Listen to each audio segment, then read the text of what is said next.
you guys, I'm sure you've been following the whole Donald Trump document stuff, which, as it turns out, looks really, really, really bad for him.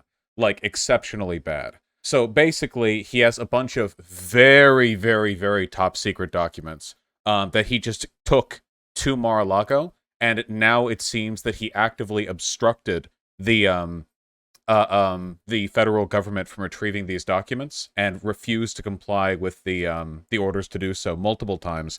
And only after that, like only after all those options had been expended by the feds, did they do the raid. Like this was not some impromptu out of nowhere. Oh, they're mad at him, so they're just going to pretend to drum up. Like he was properly hiding these documents. There were some people with more political know-how than me saying that the lettering and format of some of these header pages indicate that some of these documents pertain to it's like secret agent work, like information on operatives overseas, stuff like that, like real proper top secret stuff.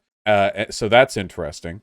There were also people pointing out that we had an unusual number of foreign operatives who have been killed in the past year and a half or something like that.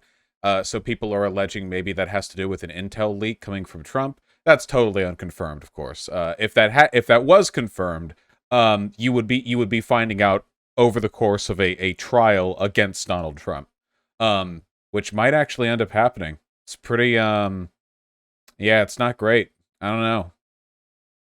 Yeah. Oh, so naturally,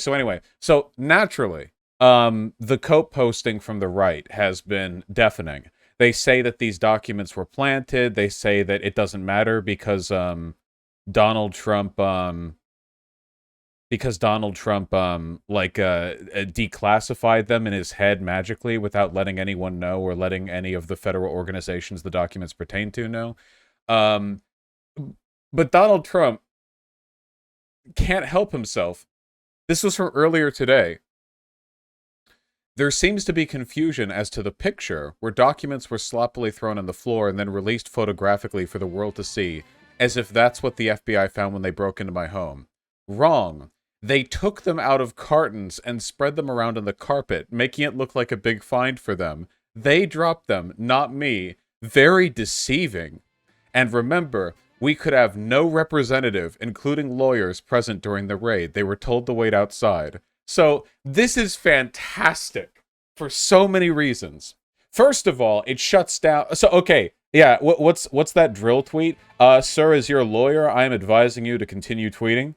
Oh my God! It's no wonder no lawyer wants to work for him. This guy, yes, we need to get him under oath. I need to see Donald Trump under oath. There's no way, man. He could not.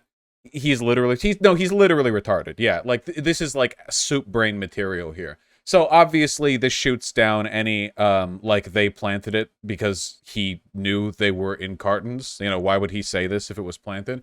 But additionally, I like how the implication here is that it's okay because they were in cartons. Like it's like they want you to believe they just found these documents on the carpet. Well, they didn't. That's not true. Hold on. They got them out of little boxes. They were in little boxes kept safe by yours truly. Like what? What does he think the charges are? What does he think the concerns are surrounding this? Um, Jesus. New York Times writes that his lawyers might become defendants or witnesses. No way. Wait, you can't link me New York Times. They paywall everything. Two lawyers for former President Donald J. Trump are under increased scrutiny after new details emerged about a failure to fully comply with a subpoena for documents marked as classified. Oh, God. No, 12foot.io does not work for New York Times. Oh, God. Just working with Donald Trump, it's like there's like a 50% chance that you never get paid and a 50% chance that you end up going to jail. It's devastating. Horrible, horrible, horrible place to work. I suppose. Just anywhere near the man. Um, Christ. Well, at any rate, like full refresher, just for those of you who haven't been following, because it's really funny. Trump might actually be screwed on this one. I can't believe I'm saying this. I don't think he's ever going to see a day inside a jail cell, but like this might actually be really bad for him. Like actually. So the charges that are being brought against him aren't really dependent on whether or not he declassified them. However, he also didn't declassify them. And the more time goes on, the more info leaks out that Donald Trump was maliciously preventing the government from getting these documents back. Like, it wasn't a mistake. It wasn't like, oh, he took them to Mar-a-Lago while he was on his way out because they mixed up some boxes. It wasn't like he forgot. Like there was an active effort on the part of him and people who work with him to not comply with requests to bring the documents back, you know? So yeah, pretty pretty wacky stuff. We have documents in there that pertain to the identities of secret agents, stuff like that, which I know it sounds like LARPy anime, you know, James Bond, Jason Bourne bullshit, but it's also a real thing that actually, I mean, doesn't it, like, just because of, like, how much media we've consumed, does it not inherently seem like video game bullshit to see a document that literally says top secret at the top and bottom? Because in real life, like, we don't actually interact with anything top secret unless it's being shown in a movie or piece of media or whatever, obviously, because it's top secret. That's the point. So you actually have, like, the real thing just strewn out here, pulled from boxes, apparently. But yeah, from the Washington Post, former President Trump and his advisors repeatedly failed to turn over highly classified documents, even after receiving a subpoena and pledging that a diligent search had been conducted. So this is, it's not, we're not dealing with, like, a bureaucratic error mistake BS here. Like, this is proper malice. Wow. I think this is going to go somewhere. I don't like to elicit false hope because I know that this country is kind of built on not, like, bringing consequences to people in power. But man, yeah, whew, yeah, yeah. There were documents in there pertaining to nuclear weapons. We talked about that as well. Oh, yeah, this was the two Trump lawyers could be witnesses or targets in FBI investigation. You know, as one does, good luck, Godspeed. These fine people with a very, very bad employer. Yeah, sheesh. Trump also said he had intel on French President Macron's sex life. Damn, that's crazy. Donald Trump boasted to close associates that he knew secrets about Emmanuel Macron's sex life from U.S. intel sources, it has been reported. So what is the implication here? Are they f***ing? Does Trump mean that they met at Epstein's Island? Like they were like Lolita Express seat buddies right next to each other? Like Donald Trump would lean over Macron to go look through the window to like look out at the ocean? What am I meant to get from this? Oh God. Yeah, I don't like to offer false hope here because again, like the odds of, like, real criminal charges being brought against a former president, like, nobody wants that. People in power don't want that. Like, the system operates on the assumption that, like, no matter what the Constitution says, the president's kind of sort of above the law. How many war crime charges have been brought against a U.S. president in recent memory, right? Like, you know, no matter what they say, we all kind of know how this works. They get to do whatever they want. They're limited in large part by respectability, and by their peers, and not much else.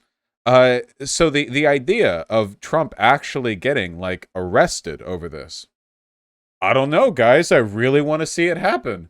Is that so wrong? Is it so wrong for me to want to see evidence of a society with a consistent legal system just once in this slim, narrow facet of our system? Just one time, can we get this? Oh, God, can you imagine the meltdown if he was arrested, too? Oh, God. Oh, man, it would be apocalyptic. They'd be looting and burning, all right? They would be furious. Absolutely furious. Oh, you're right, I didn't have 1984 chat on. Uh-oh. All right, scratch that segment. No, I'm just kidding. Good luck, editors. I believe in you. Yeah, stay mad. Yeah, they're mad now. They're mad now. Speaking of the law applying equally to everyone, here's censorship. Cracking down on the noble proletariat of VGG. All I'm saying is that it would be very, very, very funny. It would be incredible lib kibble. Yeah, it would. Keep in mind that if Trump gets arrested, it probably would motivate even more turnout for DeSantis in 2024. But I'm hoping to God that, because keep in mind, if DeSantis wants to win in 2024, if Trump gets arrested now or sometime in the near future, DeSantis is going to have to wholeheartedly support Donald Trump. Because if he turns his back on Donald Trump, if he says, oh yeah, Donald Trump shouldn't have done that, he loses the Republican Party. It's a cult of Trump. You know, you can't turn your back on Trump. He has to support Trump. He can't.